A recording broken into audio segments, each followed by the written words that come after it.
ਕੀ sale ਕਰ ਰਹੇ ਹੋ ਇੱਥੇ? ਸਰ ਖਜੂਰੇ ਵਗੈਰਾ ਸੇਲ ਕਰਨੇ ਪਏ। ਸਰ ਕੀ ਰੇਟ ਸ਼ੇਟ ਨੇ ਖਜੂਰਾਂ ਦੇ? ਪਿਛਲੇ ਸਾਲ ਨਾਲੋਂ ਜ਼ਿਆਦਾ ਹੋ ਗਏ ਨੇ ਜਾਂ ਘੱਟ ਨੇ? ਸਰ ਪਿਛਲੇ ਸਾਲ ਤੋਂ ਜ਼ਿਆਦਾ ਹੀ ਨੇ। ਅੱਛਾ, ਰੇਟ ਜ਼ਿਆਦਾ ਵਧੇ ਨੇ। ਜਿਹੜੇ ਗਾਹਕ ਸ਼ਾਕ ਉਹ ਠੀਕ ਗੱਲ ਕਰ ਰਹੇ ਨੇ ਕਿ ਰੇਟ ਜ਼ਿਆਦਾ ਨੇ ਇਸ ਵਾਰੀ। ਸਹੀ ਗੱਲ। ਕੀ ਵਜ੍ਹਾ, ਰੇਟ ਕਿਉਂ ਜ਼ਿਆਦਾ ਨੇ?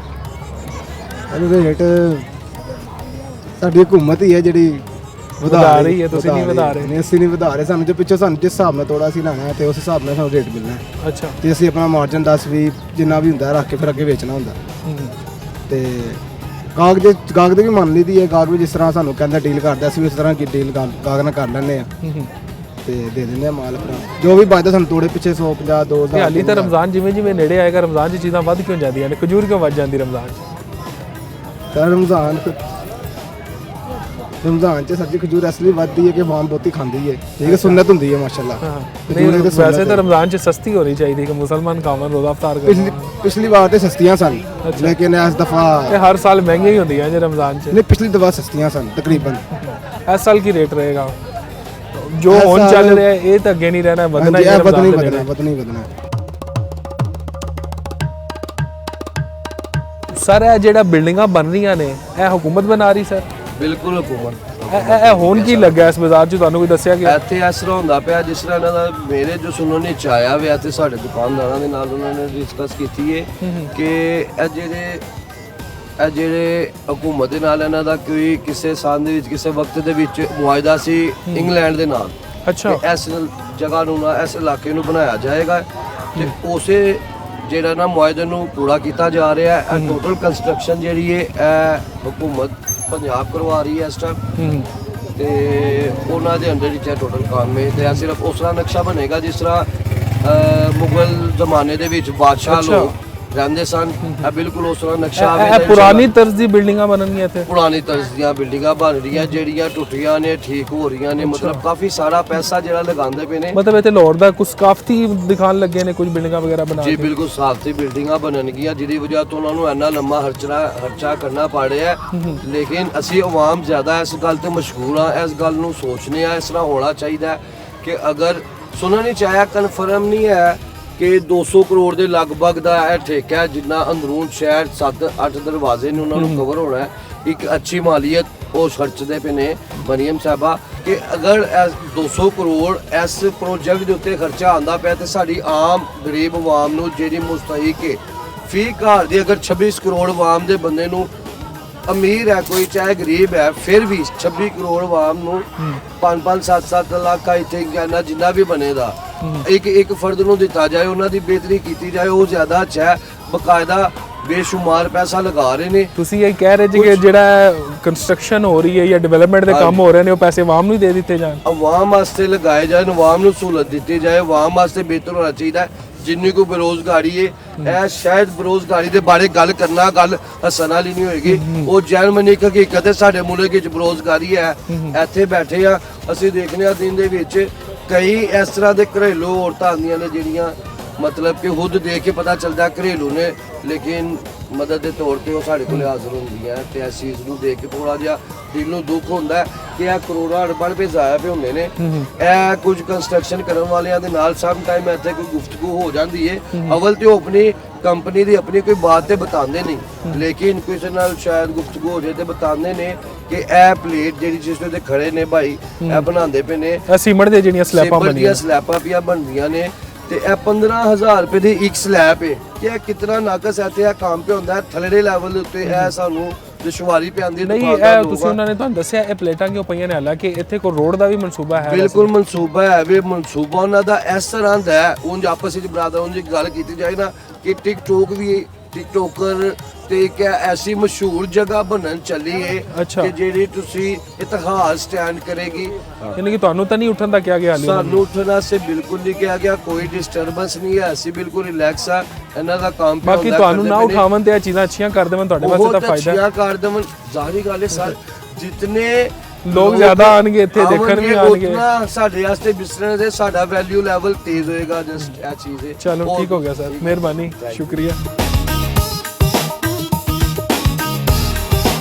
ਅੱਛਾ ਸਰ, ਸਭ ਤੋਂ ਪਹਿਲੇ ਤਾਂ ਮੈਨੂੰ ਦੱਸੋ ਇਹ ਕੀ ਪਿਆ ਤੁਹਾਡੇ? ਇਹ ਆਲੂ ਬੁਖਾਰਾ ਪਿਆ ਭਾਈ।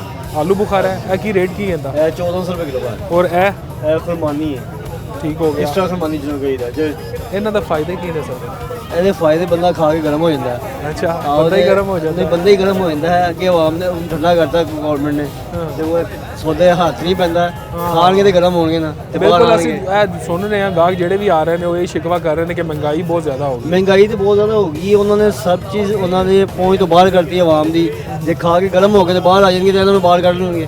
ਅੱਛਾ, ਇਸ ਲਈ ਉਹਨਾਂ ਨੇ ਕਿਹਾ ਇਹਨਾਂ ਨੂੰ ਅੰਦਰ ਹੀ ਰਹਿਣ ਦਿਓ। ਉਹ ਪਹਿਲੇ ਤਾਂ ਇੱਥੇ ਕਾਜੂ ਵਗੈਰਾ ਤੇ ਚੀਜ਼ਾਂ ਮਹਿੰਗੀਆਂ ਹੈ ਹੀ ਐ ਸਨ, ਹੁਣ ਤੇ ਮੂੰਗਫਲੀ ਵੀ ਮਹਿੰਗੀ ਹੋ ਗਈ। ਇਹ 2-3 ਸਾਲ ਪਹਿਲੇ ਜਿਸ ਤੇ ਕਰੋਨਾ ਸਭ ਕੁਝ ਬੰਦ ਸੀ ਨਾ, ਉਦੋਂ ਕਾਜੂ 1400 ਰੁਪਏ ਕਿਲੋ ਹੈਗਾ ਸੀ। ਹੁਣ ਇਸ ਤੇ 3200 ਰੁਪਏ ਕਿਲੋ, 3400 ਰੁਪਏ ਕਿਲੋ, 2800 ਰੁਪਏ ਕਿਲੋ, ਤੇ ਜਿਹੜਾ ਬਿਲਕੁਲ ਥੱਕਿਆ ਹੈ। ਮਕਸਦ ਉਹੀ ਗੱਲ ਹੈ ਤੇ ਇਹੀ ਹੈ ਨਾ ਕਿ ਹਰ ਚੀਜ਼ ਬੰਦੇ ਦੀ ਪਹੁੰਚ ਤੋਂ ਬਾਹਰ ਹੈ, ਆਵਾਮ ਦੀ ਪਹੁੰਚ ਤੋਂ ਬਾਹਰ ਹੈ। ਤੇ ਉਹਨਾਂ ਨੇ ਕਿਹਾ ਸਭ ਕੁਝ ਬੰਦਾ ਆਵਾਮ ਤੋਂ ਬਾਹਰ ਹੀ ਰੱਖਣਾ ਹੈ। ਹਾਂ, ਬਸ ਦੇਖ ਲੱਗਦੇ ਬਸ ਦੂਰੋਂ ਹੀ ਵੇਖ ਲਵਾਂ, ਦੂਜੋ ਦੇਖ ਕੇ, ਵਰਨਾ ਹਰ ਸ਼ਾਇਦ ਜੀ ਆਵਾਮ ਦੀ ਵਿੰਡੋ ਸ਼ਾਪਿੰਗ ਕਰ ਲਓ। ਇਹ ਵੀ ਠੀਕ ਹੈ, ਡਰਾਈ ਫਰੂਟ ਦੀ ਵਿੰਡੋ ਸ਼ਾਪਿੰਗ ਹੀ ਚੱਲ ਰਹੀ ਹੈ। ਸ਼ਾਪਿੰਗ ਹੀ ਚੱਲ ਰਹੀ ਹੈ ਮੋਸਟਲੀ। ਤੁਸੀਂ ਬਿਲੀਵ ਕਰੋ ਕਿ ਜੇ 50 ਬੰਦੇ ਗਾਹਕ ਆਉਂਦੇ ਨੇ ਨਾ ਤੇ 40 ਬੰਦੇ ਪੁੱਛਣ ਵਾਲੇ ਹੁੰਦੇ ਨੇ। ਵੇਟ ਸੁਣ ਕੇ ਪਿੱਛੇ ਹਟ ਜਾਂਦੇ ਉਹ ਨੇ। ਲੈਣ ਦੀ ਸ਼ਕਤ ਹੀ ਨਹੀਂ ਹੁੰਦੀ, ਜਿਹੜੇ ਪੁੱਛ ਕੇ ਟੁਰ ਪੈਂਦੇ, ਅੱਗੇ ਟੁਰ ਪੈਂਦੇ। ਅੱਛਾ ਜੀ ਅਸੀਂ ਮਾਰਕੀਟ ਟੱਚ ਕਰ ਲਈ, ਮਾਰਕੀਟ ਕੀ ਟੱਚ ਕਰਨੀ ਹੈ? ਜਿਹੜਾ ਇੱਕ ਹੋਲਸੇਲ ਦੀ ਦੁਕਾਨ ਦੇ ਰੇਟ ਕੋ ਬਾਕੀ ਪਾਸੇ ਇਹੀ ਰੇਟ ਹੋਣਾ, ਤੇ ਜਿਹੜਾ ਇੱਕ ਪਾਸੇ ਪਹੁੰਚ ਨਹੀਂ ਗਏ ਤੇ ਦੂਜੇ ਪਾਸੇ ਕਿੱਥੋਂ ਪਹੁੰਚ ਹੋਣੀ? ਤੇ ਸਰ ਕੀ ਵਜ੍ਹਾ ਹੈ ਇਸ ਸਾਲ ਇੰਨਾ ਮਹਿੰਗਾ ਕਿਉਂ ਹੋ ਗਿਆ ਡਰਾਈ ਫਰੂਟ? ਇੱਕ ਤਾਂ ਅਫਗਾਨਿਸਤਾਨ ਦਾ ਬਾਰਡਰ ਬੰਦ ਹੈਗਾ, ਦੂਜੀ ਗਵਰਨਮੈਂਟ ਦੀ ਪਾਲਿਸੀ ਗਲਤ ਹੈਗੀ ਹੈ। ਮਕਸਦ ਕਹਿੰਦਾ ਕਿ ਹਰ ਚੀਜ਼ ਆਵਾਮ ਦੇ ਪਹੁੰਚ 'ਚ ਹੋਣੀ ਚਾਹੀਦੀ ਹੈ। ਉਹਨਾਂ ਨੇ ਟੈਕਸੀ ਇੰਨੇ ਘਲਾਤੇ ਨੇ ਕਿ ਆਵਾਮ ਦੀ ਸਮਝੋ ਸੋਚੋ ਬਾਹਰ ਹੁਣ ਹੈ। ਕਾਜੂ ਦਾ ਨਾ 1400 ਰੁਪਏ ਕਿਲੋ ਦਾ ਟੈਕਸ ਹੈਗਾ ਜੀ। ਮੈਨੂੰ ਇਹ ਦੱਸੋ ਉਹਨਾਂ ਰੇਟ ਨਹੀਂਗਾ ਜਿੰਨਾ ਉਹਦੇ 'ਤੇ ਟੈਕਸ ਲੱਗਾ ਹੈ। ਹਰ ਚੀਜ਼ ਇਹ ਨਹੀਂ ਕਿ ਸਿਰਫ ਇੱਕ ਚੀਜ਼, ਜਿਹੜੀਆਂ ਕੈਲੀਫੋਰਨੀਆ ਤੋਂ ਆਉਂਦੀਆਂ, ਅਮਰੀਕਾ ਤੋਂ ਆਉਂਦੀਆਂ, ਉਹ ਜਿੰਨੇ ਦੀ ਕਾਸਟ ਪੈਂਦੀ ਉਹਨਾਂ ਦੀ ਉਹਦੇ ਉਹਨਾਂ ਟੈਕਸ ਹੈਗਾ। ਮਤਲਬ ਕੋਈ ਵੀ ਚੀਜ਼ ਸਾਡੀ ਪਹੁੰਚ 'ਚ ਨਹੀਂ ਹੈਗੀ। ਮਾਸ਼ਾਅੱਲਾ ਇਹਨਾਂ ਦੀ ਯਾਸ਼ੀਆਂ ਵੀ ਤੁਸੀਂ ਪੂਰੀ ਕਰਨੀਆਂ ਨੇ ਨਾ।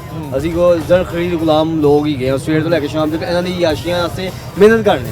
ਇਹ ਬੱਤੀ ਦੀ ਬਾਲੇ ਵੀ ਬੱਤੀ ਬਾਲੀ ਨਾ, ਮਕਸਦ ਕਹਿੰਦੇ ਰਾਤ ਨੂੰ ਇਹ ਸਾਨੂੰ ਇਹਦਾ ਪੈਸੇ ਪੂਰੇ ਕਰਨੇ ਨੇ ਤਾਂ ਕਿ ਆਪਣੀ ਤਮਾਸ਼ਬੀਨੀਆਂ ਕਰਨ, ਆਪਣੀ ਯਾਸ਼ੀਆਂ ਕਰਨ ਤੇ ਅਸੀਂ ਬਿੱਲ ਦਈਏ। ਬਿਲਕੁਲ ਠੀਕ ਗੱਲ ਹੈ। ਕਾਜੂ ਔਰ ਇਹ ਜਿਹੜੀਆਂ ਚੀਜ਼ਾਂ ਸਨ ਇਹ ਤਾਂ ਪਹਿਲੇ ਮਹਿੰਗੀਆਂ ਹੈ ਹੀ ਸਨ, ਲੇਕਿਨ ਮੂੰਗਫਲੀ ਵੀ ਹੁਣ ਇੱਕ ਆਮ ਆਦਮੀ ਦੀ ਪਹੁੰਚ ਤੋਂ ਬਾਹਰ ਹੋ ਗਈ ਹੈ। ਉਹ ਪਹਿਲੇ ਕਿਹਾ ਜਾਂਦਾ ਸੀ ਕਿ ਅਮੀਰਾਂ ਦਾ ਫਰੂਟ ਹੈ, ਇਹ ਪਿਸਤਾ ਵੀ ਹੋ ਗਿਆ, ਬਾਕੀ ਚੀਜ਼ਾਂ ਵੀ ਹੋ ਗਈਆਂ, ਲੇਕਿਨ ਹੁਣ ਜਿਹੜੇ ਗਰੀਬ ਆਦਮੀ ਵਾਸਤੇ ਮੇਰੇ ਖਿਆਲ ਵਾਸਤੇ ਸਿਰਫ ਵਿੰਡੋ ਸ਼ਾਪਿੰਗ ਹੀ ਬਚੀ ਹੈ। 50 ਸਾਲ ਤੋਂ ਅਸੀਂ ਇਹ ਕੰਮ ਕਰ ਰਹੇ ਪਏ ਮੰਡੀ 'ਚ। ਜਦੋਂ ਦੇ ਆਏ ਨੇ ਨਾ, ਜਿੰਨੀਆਂ ਵੀ ਹਕੂਮਤਾਂ ਗਈਆਂ ਔਰ ਜਿੱਤੀਆਂ ਵੀ ਹਕੂਮਤਾਂ ਆਈਆਂ, ਹਾਲਾਤ ਰੋਜ਼ ਬਰੋਜ਼ ਖਰਾਬ, ਬਿਹਤਰੀ ਵਾਲਾ ਕੋਈ ਚਾਂਸ ਨਹੀਂ ਹੈਗਾ। ਹਰ ਦਫਾ ਚੀਜ਼ ਮਹਿੰਗੀ ਹੁੰਦੀ, ਜਿੰਨੀ ਦਫਾ ਅਸੀਂ ਲੈਣ ਜਾਂਦੇ ਆ ਨਾ ਉਹ ਹਰ ਦਫਾ ਹੀ ਮਹਿੰਗੀ ਮਿਲਦੀ ਹੈ ਸਾਨੂੰ। ਔਰ ਇਹ ਗਾਹਕ ਦੀ ਕੂਵਤ ਮੁਦਾਫਨ ਨਹੀਂ ਹੈਗੀ ਕਿ ਖਰੀਦ ਸਕੇ। ਚੰਦ ਗਾਹਕ ਨੇ ਜਿਹੜੇ ਸਹਿਬ ਹੈਸੀਅਤ, ਇਹਨਾਂ ਦੇ ਟੈਕਸ ਉਹਨਾਂ ਨੇ ਇੰਨੇ ਲਗਾਏ ਦੇ ਨੇ ਕਿ ਉਹ ਅਸੀਂ ਕਿਸ ਤਰ੍ਹਾਂ ਇਹਨਾਂ ਨੂੰ ਮਤਲਬ ਉਹ ਜਾ ਪੁੱਛਦਾ, ਉਹ ਪੁੱਛ ਕੇ ਤੁਰਦਾ ਬੰਦਾ। ਕੋਈ ਵੀ ਚੰਦ ਬੰਦੇ ਲੈ ਵੀ ਜਾਂਦੇ ਨੇ। ਮੂੰਗਫਲੀ ਆ, ਹੁਣ ਅਸੀਂ ਸੋਚਦੇ ਕਿ ਗਰੀਬ ਆਦਮੀ 800 ਰੁਪਏ 1000 ਰੁਪਏ ਕਿਲੋ ਹੈ, ਜਿਹੜਾ ਆਦਮੀ 1500 ਰੁਪਏ ਦਾ ਜਾਂ 2000 ਰੁਪਏ ਲੈ ਰਿਹਾ, ਇੱਕ ਮਜ਼ਦੂਰ ਜਾਂ ਸੇਲਮੈਨ। ਹੁਣ ਤੁਸੀਂ ਕਿਸੇ ਨੂੰ ਲਗਵਾਉਣ ਜਾਓ ਨਾ ਕਿ ਆ ਬੱਚੇ ਨੂੰ ਕੰਮ ਤੇ ਲਗਾਉਣਾ, ਤਾਂ ਕਹਿਣਗੇ ਜੀ 15000 ਦੇ ਦਾਂਗੇ। ਠੀਕ ਹੋ ਗਿਆ, 200 ਤੇ ਉਹਨੇ ਉਹ ਰੋਟੀ ਖਾ ਲਈ, ਤਾਂ 300 ਘਰ ਲੈ ਕੇ ਜਾਏਗਾ, ਉਹਨੇ ਚਾਹ ਪੀ ਲਈ ਤੇ 250 ਲੈ ਕੇ ਜਾਏਗਾ। ਉਹ ਕਿਹਨੂੰ ਦੇਗਾ? ਘਰ ਗਿਆ ਬਿੱਲ ਦਾ ਬਿਜਲੀ ਦਾ ਆਇਆ ਹੁੰਦਾ ਵੈ, ਜਿਹਨੇ ਕੁਝ ਨਹੀਂ ਚਲਾਇਆ ਹੁੰਦਾ ਨਾ, ਉਹਨੂੰ 20000 ਰੁਪਏ ਦਾ 15000 ਰੁਪਏ ਦਾ ਬਿੱਲ ਆਇਆ ਹੁੰਦਾ। ਉਹ ਕਿੱਸਾ ਅਫੋਰਡ ਕਰੇਗਾ? ਉਹ ਬਾਪ ਉਹਨਾਂ ਦੇ ਬਿਮਾਰ ਹੁੰਦੇ ਨੇ, ਦਵਾਈਆਂ ਨਹੀਂ ਮਿਲਦੀਆਂ, ਮਾਂ ਬਿਮਾਰ ਹੁੰਦੀ, ਕੋਈ ਕਿਸੇ ਦੇ ਘਰ ਕੰਮ ਕਰਦਾ ਪਿਆ, ਕੋਈ ਕਿਸੇ ਜਗ੍ਹਾ ਫੜੀਆਂ ਲਗਾ ਰਿਹਾ। ਔਰ ਹਕੂਮਤ ਬੜੀ ਅੱਛੇ ਕੰਮ ਕਰਦੀ ਪਈ ਹੈ ਕਿ ਸਾਰੇ ਗਰੀਬਾਂ ਦੀਆਂ ਰੇਹੜੀਆਂ ਚੁਕਾਈ ਜਾ ਰਹੀ ਹੈ, ਉਹਨਾਂ ਨੂੰ ਤੰਗ ਕਰਦੀ ਪਈ ਹੈ ਤਾਂ ਕਿ ਕੋਈ ਇਸ ਨੂੰ ਰੋਜ਼ਗਾਰ ਨਾ ਮਿਲੇ। ਹੈ ਜੀ, ਉਹਨਾਂ ਨੇ ਕਿਹਾ ਕਿ ਗਰੀਬ ਕਿਸੇ ਨੂੰ ਨਹੀਂ ਰਹਿਣ ਦੇਣਾ, ਸਾਰਿਆਂ ਨੂੰ ਕਬਰ 'ਚ ਪਾ ਦੇਣਾ, ਜਿੰਦਾ ਮਾਰ ਦੇਣਾ। ਇਸ ਵਾਸਤੇ ਕਬਰ 'ਚ ਜਿੰਦਾ ਰੱਖਣਾ ਕਿ ਇਹਨਾਂ ਦੇ ਜਿਹੜਾ ਖੂਨ ਦਾ ਕਤਰਾ ਨਾ ਉਹ ਵੀ ਅਸੀਂ ਕੱਢ ਲਈਏ। ਕਿਸ ਚੀਜ਼ ਤੇ ਟੈਕਸ ਨਹੀਂ ਹੈਗਾ, ਗੁਜ਼ਰਨ ਤੇ ਟੈਕਸ ਹੈ, ਖਵਾ ਤੇ ਉਹਨਾਂ ਨੇ ਕੋਈ ਚੀਜ਼ ਐਸੀ ਨਹੀਂ ਜਿੱਥੇ ਟੈਕਸ ਨਹੀਂ। ਇਹ ਦੇਖੋ ਕਿਸ ਤਰ੍ਹਾਂ ਗੁਜ਼ਾਰਾ ਕਰੀਏ, ਆ ਲੋਕ ਕਿਸ ਤਰ੍ਹਾਂ ਚੱਲਣਗੇ? ਅੱਜ ਦੇ ਹਾਲਾਤ ਇਸ ਤਰ੍ਹਾਂ ਖਰਾਬ ਨੇ, ਅੱਗੇ ਅਸੀਂ ਕਿਸ ਤਰ੍ਹਾਂ ਚੱਲ ਕੇ ਜਾਵਾਂਗੇ ਜਦੋਂ ਅੱਜ ਹੀ ਸਾਡੀ ਬੁਨਿਆਦ ਨਹੀਂ ਗੀ? ਸਾਡੀ ਅੱਗੋਂ ਨਸਲ ਕਿਸ ਤਰ੍ਹਾਂ ਕਰਨਗੀਆਂ? ਤੇ ਤੁਸੀਂ ਇਹ ਹਕੂਮਤ ਹੈ ਕਿ ਅਸੀਂ ਅਪੀਲ ਕਰਦੇ ਹਾਂ ਕਿ ਇਹਨਾਂ ਦੇ ਬਾਰੇ ਗੌਰ ਕਰਨ, ਚੀਜ਼ਾਂ ਨੂੰ ਸਸਤੀਆਂ ਕਰਨ। ਇੱਕ ਡਾਲਾ ਅੱਗੇ, ਇੱਕ ਡਾਲਾ ਪਿੱਛੇ। ਆਮ MP ਆ ਮੈਨੂੰ, ਠੀਕ ਆ, ਉਹਨੂੰ ਸਿਕਿਉਰਟੀ ਦਿੱਤੀ ਸਾਨੂੰ, ਅਸੀਂ ਕੁੱਤੇ ਹਾਂ, ਸਾਨੂੰ ਕੁੱਤਿਆਂ ਬਰਾਬਰ ਗਿਣਦੇ ਨੇ। ਕੋਈ ਸੜਕ ਤੇ ਕੋਈ ਮਾਰ ਕੇ ਡੇਗ ਜੇ, ਇਹਨੇ ਹਸਪਤਾਲ ਲੈ ਜਾਓ, ਉਹ ਕਹੇਗਾ ਦਵਾਈਆਂ ਨਹੀਂ ਆ। ਅਸੀਂ ਕਿੱਥੇ ਜਾਵਾਂਗੇ ਦੱਸੋ? ਸਾਡਾ ਕੀ ਮੁਸਤਕਬਲ ਹੈ? ਸਾਡੇ ਬੱਚੇ ਕੋਈ ਨਵੀਂ ਨਸਲ ਆ, ਕੋਈ ਬੱਚਾ ਰਾਈਟ ਚਲਾ ਰਿਹਾ, ਕੋਈ ਨਸ਼ੇ 'ਚ ਮੁਬਤਲਾ ਹੈ। ਗੁਰਬਤ, ਨਵੇਂ ਪੜ੍ਹੇ ਲਿਖੇ ਬੱਚੇ ਰਾਈਟ ਚਲਾਉਂਦੇ ਪਏ ਨੇ, ਉਹ ਕਹਿੰਦੇ ਨੌਕਰੀ ਨਹੀਂ, ਅਸੀਂ ਕੀ ਕਰੀਏ?